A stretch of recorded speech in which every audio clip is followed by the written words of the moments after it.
Hello everybody, and welcome back to Evolving Vibes, my tarot channel. My name is Brian, and I utilize this channel to offer free daily tarot card readings. So if you like this presentation I'm going to do, please make sure to subscribe and leave a comment for me. I'm trying to grow my channel, and I'm trying to grow the content within that channel, and your help is totally heartfelt appreciated. I spend a lot of time on YouTube doing a lot of different things, of course. But one of my favorite things to do is to look at other people's walkthroughs for their Grimoire or their Book of Shadows. This is my actual book. And I felt today, being in bulk and again, in the spirit of just offering some different type of content into my channel, I would do a walkthrough with my Grimoire. Personally, I call it Grimoire. I like that name best, and that's generally what I go with. If you call your book a Book of Shadows, or you call it whatever you want to call it, that's yours to do. It's your energy, it's your book, it's what makes it special to you. Feel free. And that's why this is called my Grimoire. So to start off with, one of the things that I did with this book, give you a little bit of background about the book. Me and my sister were at Barnes & Noble. And I had been looking for a book for quite a bit of time. And I saw this book and I absolutely knew this had to be my Grimoire. It's really soft to touch. It's Italian leather, and I just loved it. And it had just the right amount of pages that I felt would be appropriate for me. So that being said, my sister bought it as a gift for me, which I cherish, obviously. This right here is the band that wraps around the book. But what I wanted to show you inside the band, you can see it slightly, but it's a protective spell that I've handwritten out in Theban script. So no one else can read it unless A, they're a witch, or B, you have the script itself to decode it, which would take you quite a bit of time to do. But it's a protective spell that I put as I wrap my book up when I'm utilizing it. Now I'm just going to move my book over ever so slightly. I'm from southeastern Massachusetts. I'm not sure where everyone is from that's watching this, but it's a snowy day out here, and so this is like the perfect time for me to be able to do this. I've been putting it off for quite a while. So when you open up the book, you'll see this envelope that I aged with coffee, as well as different types of herbs to infuse it and enchant it. Same thing goes with this paper. Now this paper I utilize for spell work, I utilize it for rituals, and I utilize it to add content into my book. I did see a lot of different types of books that are set up like 3-ring binders or 3 posts type books where you can add paper and pages to it. And I found those wonderful. They didn't really resonate with me. I wanted something that was a little bit more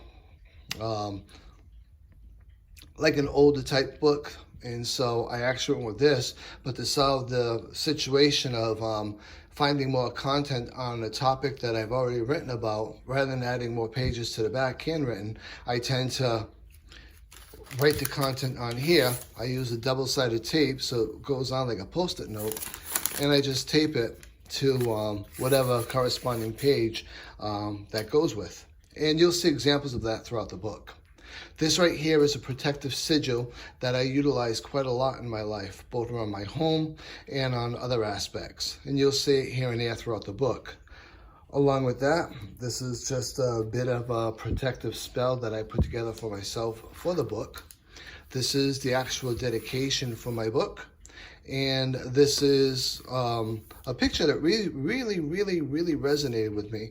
It was a part of a calendar. So I actually cut it out of the calendar and pasted it inside the book. And it's one of the few things that you'll see in this book that are actually pasted from print. And along with that, again, my protective sigil. This is the invocation of the deities. Along with that, a sigil for that invocation. And this I found really resonated with me, so I put it inside my book. And it's the 13 goals of a witch. I really go back to this quite a lot because it just really, like I said, resonates with me.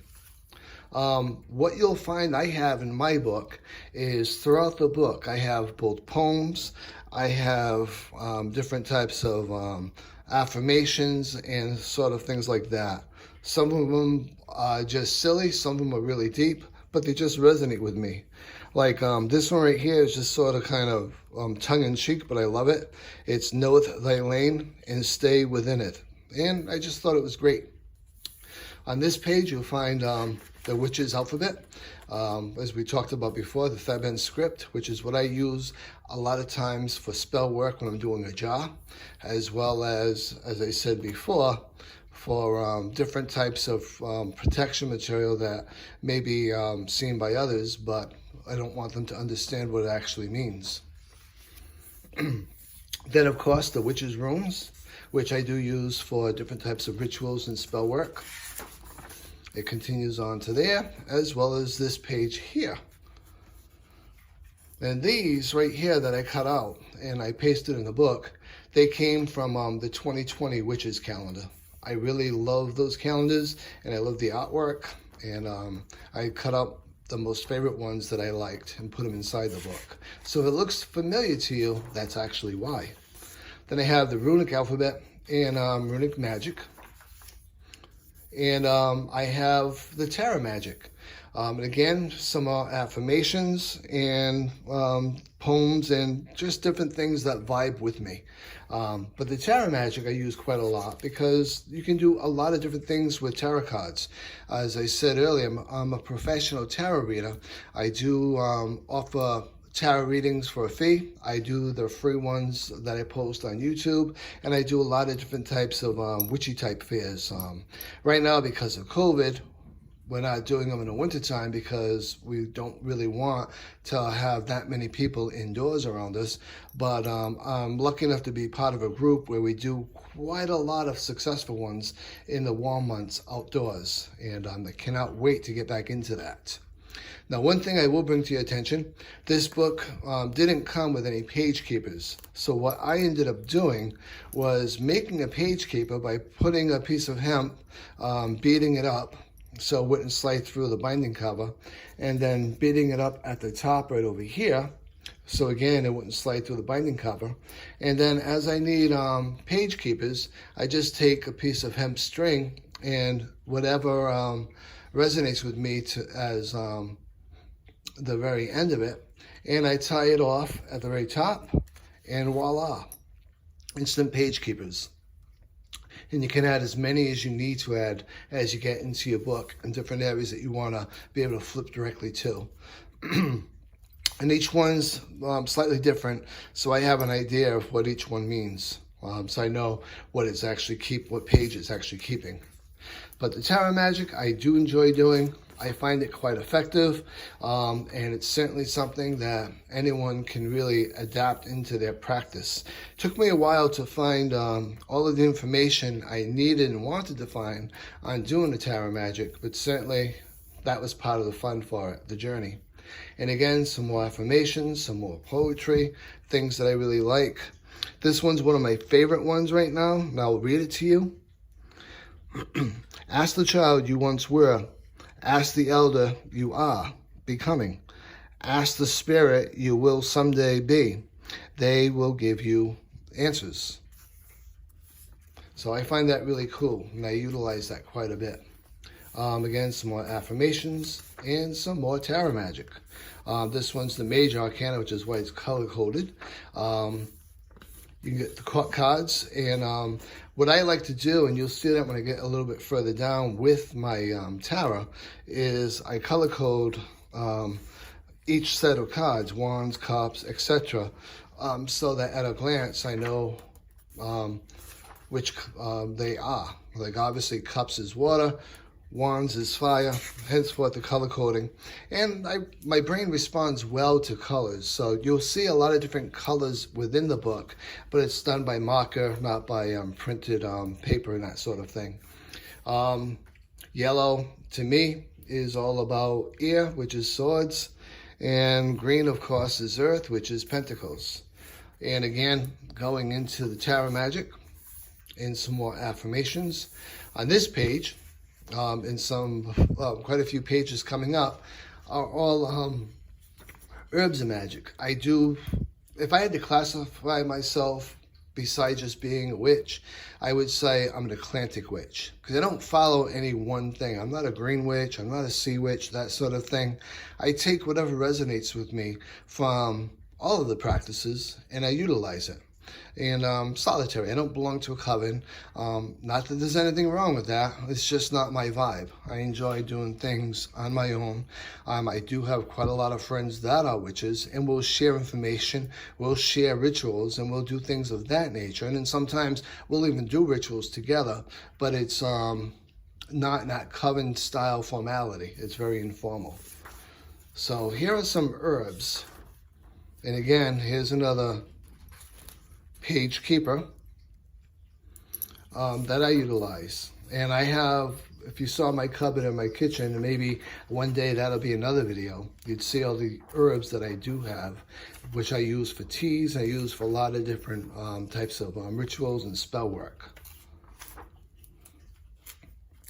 We're not going to read each page, of course. I'm just trying to give you an idea of the amount of energy it took to write these, which is why I like doing it, because again, it infuses that energy into my book. And this is an example, as I was explaining earlier. This was something that I came across that I wanted to put with my herb pages, henceforth the double-sided tape, and adding it in.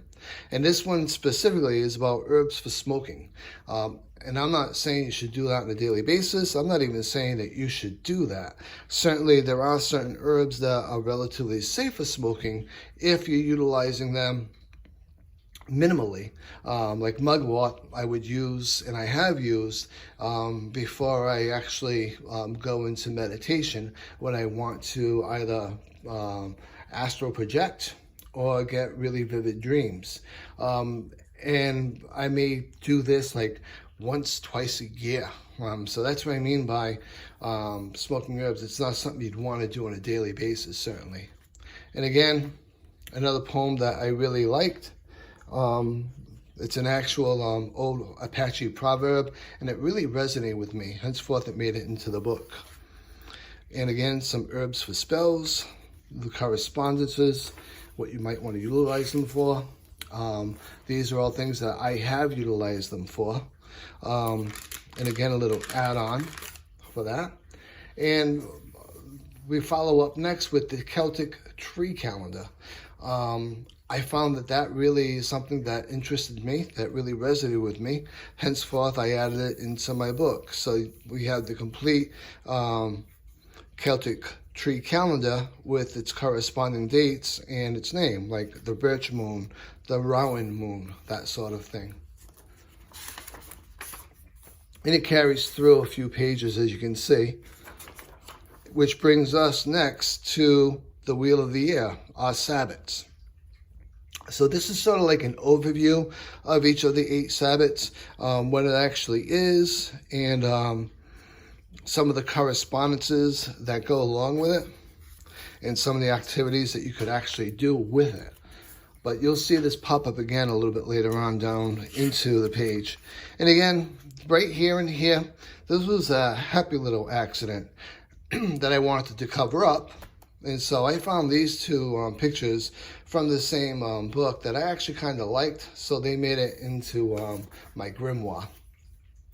And again, some of the correspondences that go along with the Sabbat for the different types of foods, scents, and colors. And each one of the Sabbats has that. And this page, or the next couple of pages, are I thought would be kind of cool to add if this book ever was going to be used by someone close to me that is really interested in the craft. And so I added this, which is just the different tools to be used, like the athame. I'm nowhere near an artist, but I felt it important that I try my best with it and include in my own book, my own actual drawings. So this is actually my athame. This is the one I use for my rituals. And like most athames, it's not sharp, it's actually dull. And obviously I utilize it for casting circles as well as some other things. But this thing called out to me decades ago, and I absolutely adore it. And it's been my anthem from the first day I saw it. As we go a little bit further, we have the pentacle, not perfectly drawn, but it's perfectly imperfect, which is what, if I had to describe my book as being, that's what it is. Perfectly imperfect. It's me. It's what I like. My wands really came out badly, as you can see, but there's a little show and tell. This is my actual wand. This is the one that I utilize. Now, the story behind this wand is a few years back, I hiked up Mount Washington with someone I'm very, very close with.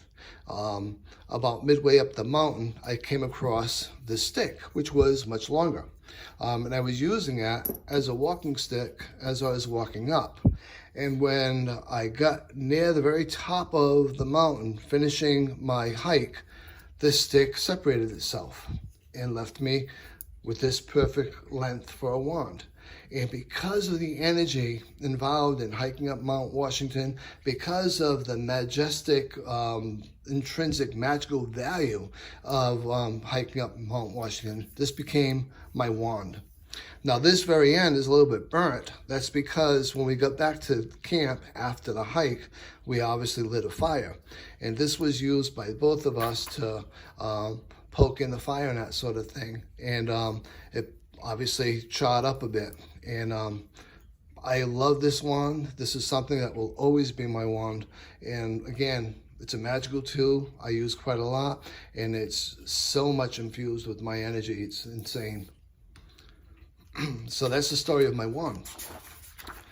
And obviously, some other tools of the craft with a little explanation on how to use them and why. The bell, the grimoire, which isn't all that great a drawing, but it's good enough for me, and candles, which clearly I'm really excelled in candle drawing, which I'm surprised at. And runes, obviously, mortar and pestle, smudge sticks. I don't have a sword, but this would be the sword, that would be the staff.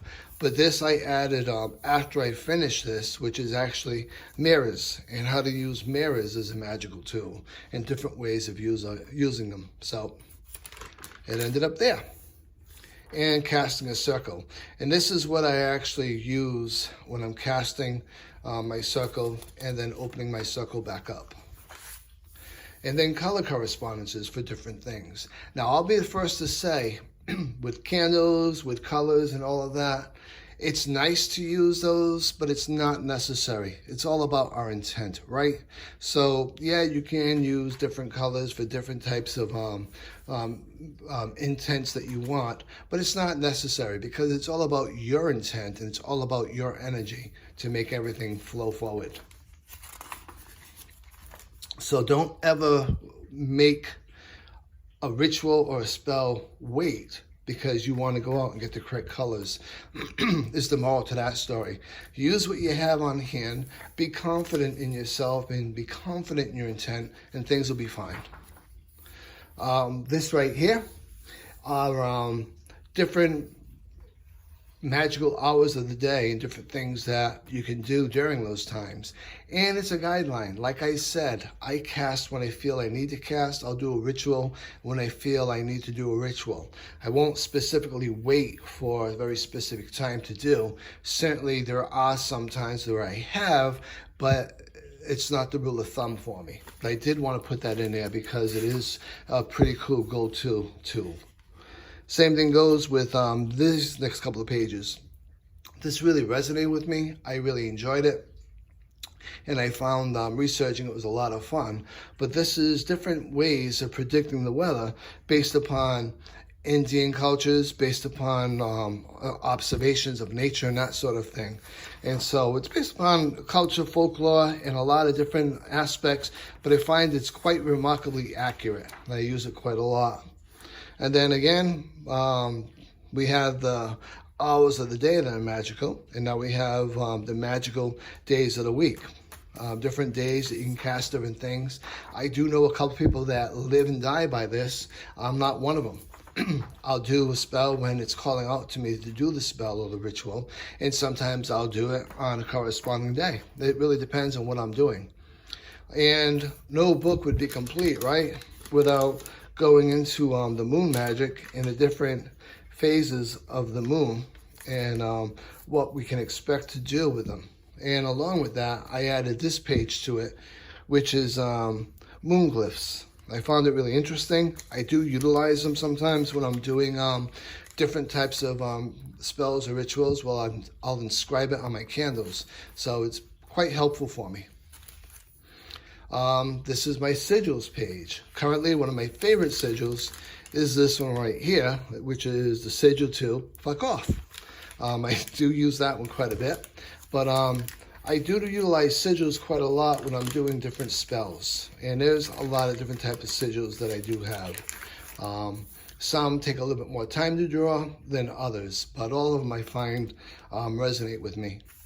And then the witches' runes, which again, I do use to carve into candles. I'll do use on spell paper, that sort of thing. And then on this page is different talisman that really resonated with me. I found a book that had a bunch of talisman into it. And I wasn't really going to draw each and every one. So I did draw the ones that actually resonated with me. And as I said, I do a lot of tarot reading professionally, for friends, as well as for myself. So what I started off with was on this page, and what I've added are different types of tarot tips for when you're getting stuck. So one of the things that I like doing with them is helping myself with different aspects of my day. So if I'm feeling like I'm in conflict or in competition with somebody else, I'll go look for the Five of Wands, and I'll look behind the Five of Wands, and it's going to reveal the solution to the situation.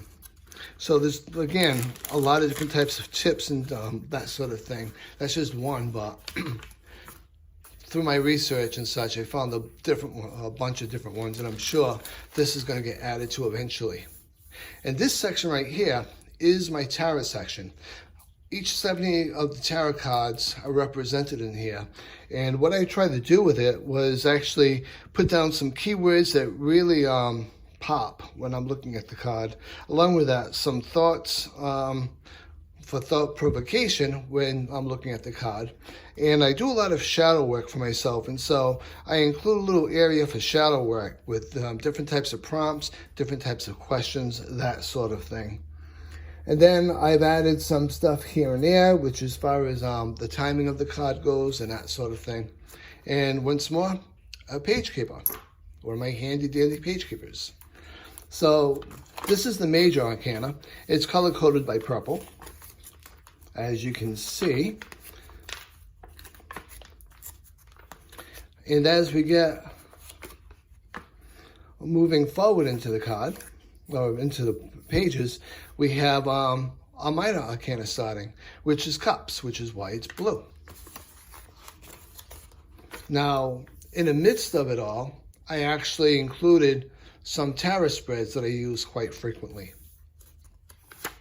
And again, I like different colors. That really does spark in my brain and really sparks creativity with me. Henceforth, why we have the different colors, as you'll see throughout the book. And again, continue on with cups and another 2 pages of tarot spreads that I utilize. And we transition from cups to wands, henceforth why we see the red for fire, right? And again, this is one of my most used areas of the book. And as we get from wands, we start transitioning into pentacles, which is earth, henceforth the green.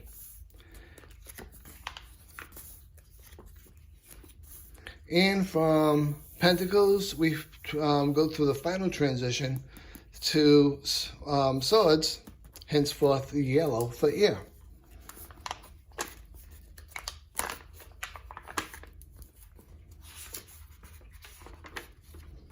and a couple more tarot spreads there, and some more tarot tips and tricks over here. Then on this page starts off with the universal laws. I found them really, really resonating with me, really, really intriguing. Henceforth, they made it into my book. And along with that, again, a nice little poem that really stirs my soul, which is why it ended up inside my book. And then the Hermetic Principles. I really loved reading this book, and each one of the principles really awakened me, stirred me, whatever you want to call it. Henceforth, it made it inside of the book. And a happy little accident covered up with some birds. Then we have the astrological keys, and each one's color-coded by the sign and how it corresponds with the elements. And then I actually put the glyphs for each one of the signs in it as well. And then obviously the elements, fire, earth, air, and water, and how it corresponds. That's why you see the different colors. And then the qualities of each of the signs. And along with that, I put in a little guide of how each of the signs can ground themselves. And of course, I put in the zodiac dates. And then I've got the houses of astrology, which I find kind of interesting. And I start off now on this page with going into some of the mixes and some of the things that I use to create. So this starts off with, you heard eye of newt, head of toad, that sort of thing. So this goes into the folklore of what that actually means. And so when you look at it, it's based upon all herbs, but it's literally based upon which part of the herb that actually is. So when we look at the eye, that's actually a blossom or the seed. When we look at the toad, that's actually sage, and so on and so forth. And on top of that is a little witch's bottle spell that I really like to do, and so that's all the ingredients for that. Recipes and mixes as we go on. We have 4 thieves vinegar, how to make flour to water. Again, a couple of little sayings here and there. And mixes for essential oils, anti-vibe spray, or anti-bad vibe spray, I should say, and how that works and what to mix with. And again, some more for kitchen witchery, different types of herbs to add for different types of purposes, right, and intent. And this is a cleansing spray recipe.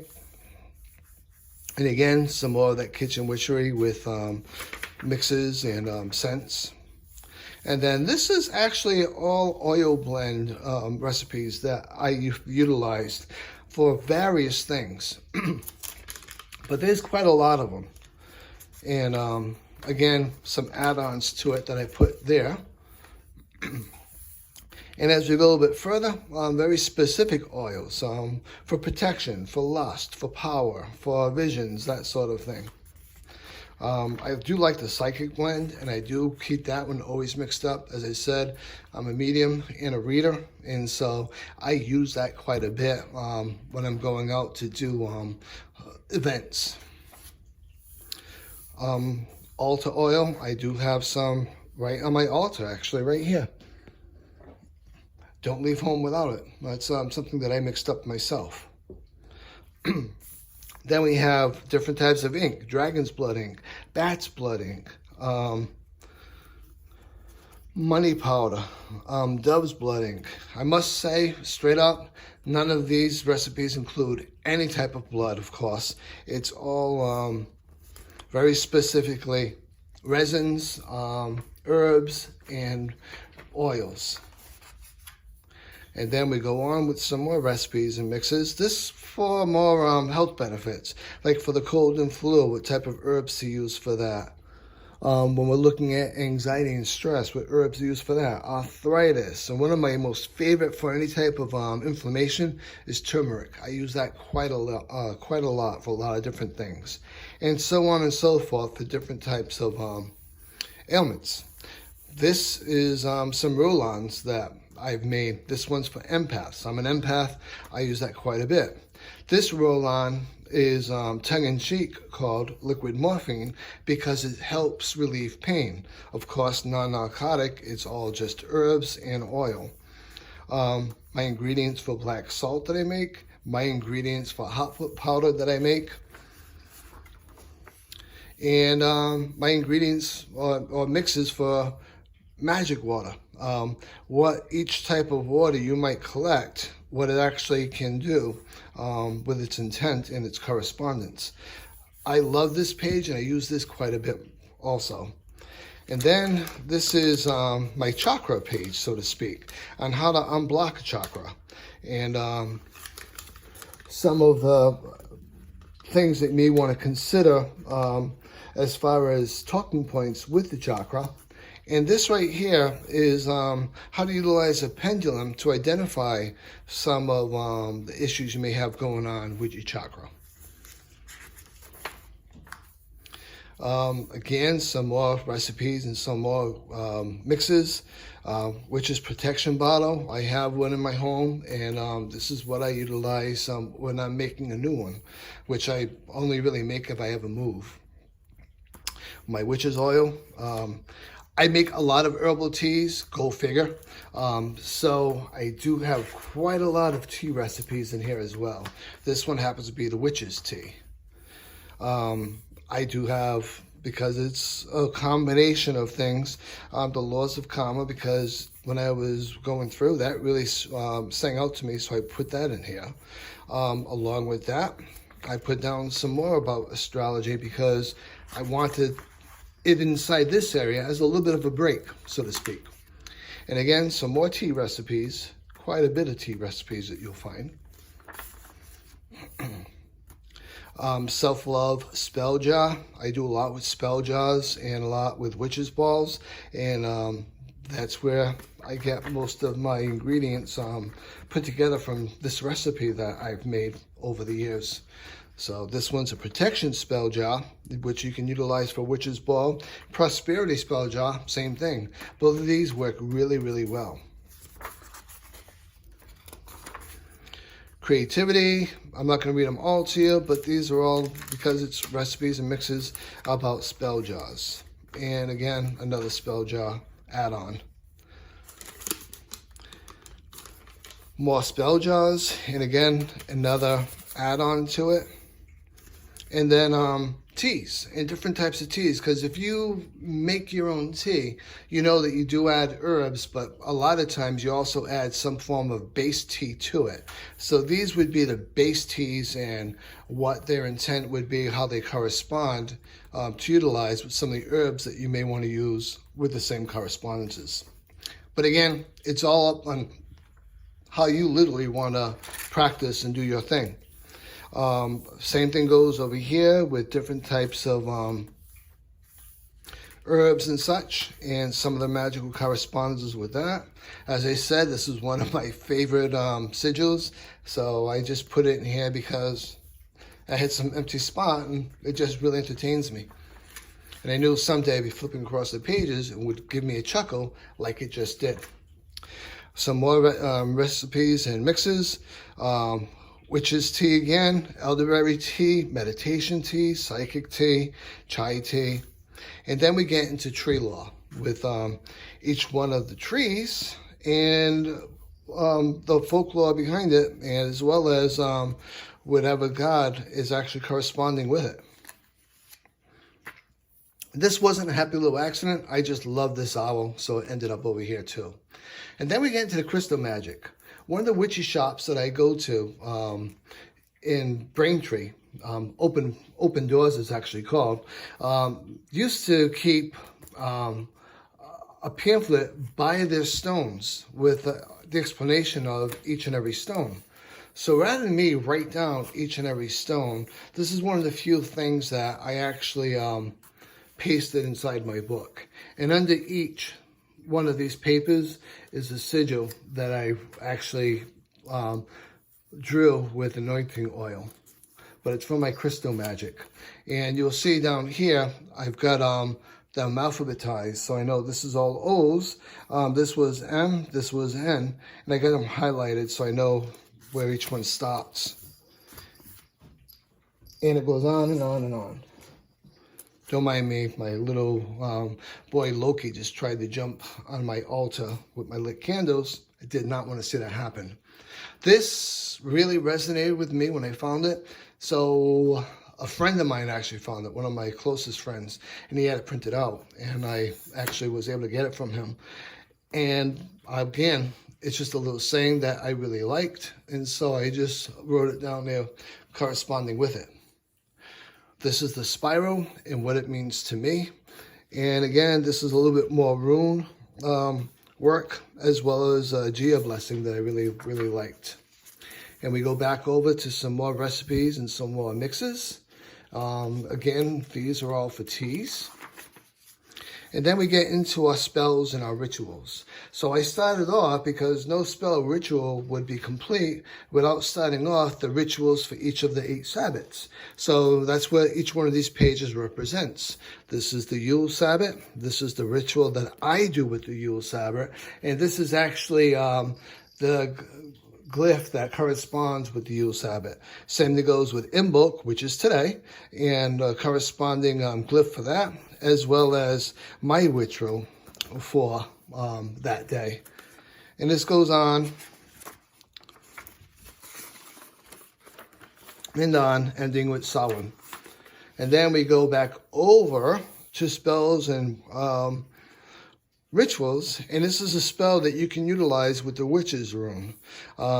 This is an invocation to the goddess Diana. I really vibe with Hecate, so this is an evocation to Hecate. And new moon ritual, new moon affirmations, full moon ritual, full moon invocation. These are different things that I practice personally. And moon manifestations. A little helpful hint thing for raising your vibe. Like I said, I'll go into this book a lot of times throughout my day and throughout my life. And sometimes I just need something to increase my vibe. And sometimes I need something to lower my vibe. Henceforth, why those are there. This is a good vibe ritual that I've done. Manifesting ritual. Reverse a curse type ritual. Again, another one that I've added into this. We won't get into that too much. Cinnamon money spell that I've done. Home protection spell. A simple home protection spell. A money spell and money powder. And a lot of times I'll incorporate this with the ritual itself, which is why you see a lot of those. Self-empowerment, jewelry binding spell. Like with my rings, binding them to me only. Same thing goes with the other jewelry that I actually wear. I'm not going to read each and every spell to you. But again, adding add-ons to it. And again, adding add-ons to it. Cats of Witchcraft, which I found really interesting. The Nazar, which I actually love, so that made it into the book. Asking your ancestors, that made it into the book. I do utilize that, especially on Samhain. Return to Sender spell, candle spell for justice. I have, obviously, a lot of different spells that made it into the book. And then feathers and how different ones mean different things. I just found that interesting, so that made it into the book itself. Protection powder. And again, some more spells. Speak Now powder, which actually works quite well. Wishing powder, which also works really, really well. Lucky Shoe powder, and again, works really, really well. But these are just different magical powders that you can actually create. And then scrying. I obviously do a lot of scrying, both with candles as well as with my crystal ball, and obviously utilizing my tarot as well. But this would be on my pendulum divination page. So rather than just a page mark, what I actually did was created my own pendulum for it. And so the book would lay flat. I would just have my pendulum down, and I would just let the pendulum speak with me. And that's how I utilize that. That just stays right there. And as we get towards the current ending of the book, this I found quite empowering, so I actually added it into my book, which is the abracadabra, as I will create when I speak, as well as the avada kedavra, which is I will destroy as I speak. I found those two very, very powerful. They really resonate with me. Henceforth, they made it into the book. Then I've got some more spells, some more rituals, some other things that you can actually do. And right now, that's pretty much the end. This is just another envelope with some more paper that I would use. And that's pretty much the ending of this book, so to speak. So work in progress. There is a lot to go on. So a couple of things that I would say to you. Number one, first and foremost, I was feeling stuck when I was actually setting up this book because I didn't want to make a mistake and because I didn't want to ruin my book. And I actually watched this video from Molly Roberts, and that's my Loki. He wants to be on me. With Molly Roberts. And it's not a very long video, but it's a very powerful video. And it's all about rocking the grimoire. The actual title of it is Rock Your Grimoire. I recommend that to anyone to watch over and over again because it allows you the insight that you need to make the book your own. One of my favorite lines out of what she said in that video which resonates with me, and I use it to this day in almost every aspect of my day when I'm thinking about things or if I'm talking to somebody else. Nothing's magical unless you make it magical. Nothing's special until you make it special. And a book is dormant and without life until we use it and open it up and create life in it. And making this my own, using my own energy really binds me with this book and really makes it special to me. So, I know this is a bit of a long video. I do hope you watched it. I do hope you enjoyed it. And please, please, please like, subscribe, and comment below because it's the likes and the comments that are actually going to allow me to make more and more content. Comment anything that you want, and feel free to comment if you have ideas for other videos you may want me to put together for my page. And until next time, be well, be safe, and as always, be blessed.